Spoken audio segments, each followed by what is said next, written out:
Scott Snellgrove with another how-to tip. Today we're going to do how to medicate an ear hole for a dog or a cat. First thing to appreciate, it's going to be harder than putting stuff in a human ear. Human ear, it's straight and very short. You can poke it in. If you're not careful, you'll hit your eardrum. Dogs and cats, we have the opposite problem. Often we find owners putting medication into the top bit of the ear. You're lucky if it sort of gets within a centimetre or two, and it certainly isn't getting down to this L bend and in towards the eardrum to dislodge the wax and get the medication all the way. If you don't get it all the way down, all that's going to happen is whatever bugs are floating around at the bottom there are not going to be treated, and as soon as your treatment stops, they're just going to rekindle themselves like a forest fire and spread back up the canal. So it's important to get your cleaners and medications all the way through. It's like getting toothpaste back into the tube.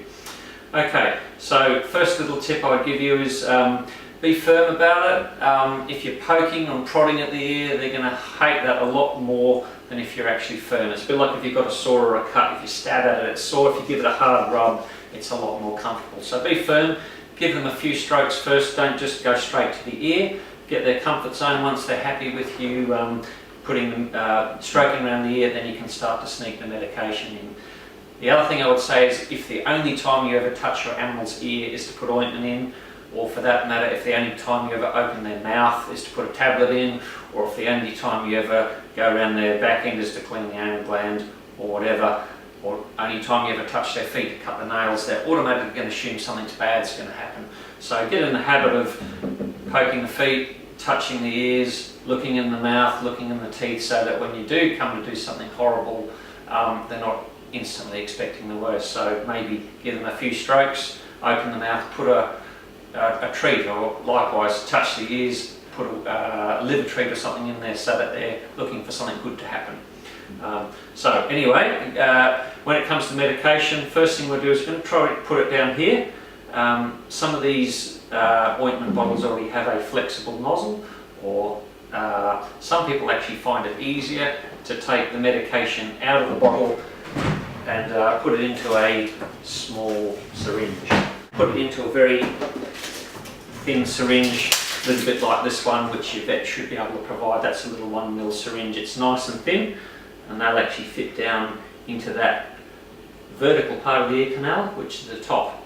If it's already preloaded with medication, I put a little bit of ointment on the end just to massage it around, lubricate it, and give it a gentle twist as you go in. It should slide down about 1/3 of the length, and then when you depress the plunger, it'll push it on there like a plunger under pressure.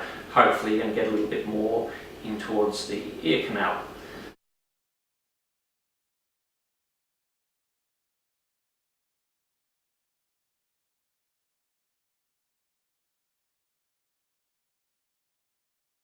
The other slight obstacle you may encounter is some breeds like poodles and schnauzers have a particularly hairy ear, which makes it harder to see what you're doing. Certainly makes it harder to get ointment in and wax and material out.